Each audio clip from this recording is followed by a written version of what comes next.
Сәлем. Төреғали Төрәлі қамауға алынып 7 жылға көлік басқару құқығынан айырылды. Оны бастамас бұрын каналға тіркеліп, лайк басып, комментарий жазуды ұмытпаңыздар, достар.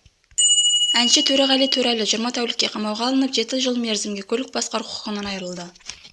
Алматы қаласының әкімшілік құқық бұзушылық жөніндегі мамандырылған ауданаралық соттың көлік құралдарын зақым келтіруіне әкеп соққан есірткіге мас күйінде көлік құралын басқару фактісі бойынша азамат Төреғали Төрәлі 608 бап бойынша іс қаралды. Сот 2020 жылы 14 маусым есірткіге мас күйінде көлік жүргізіп патрульдік көлікке шабуыл жасаған анықталды. Жол-көлік оқиғасының салдарынан автокөліктерге механикалық зақым келген.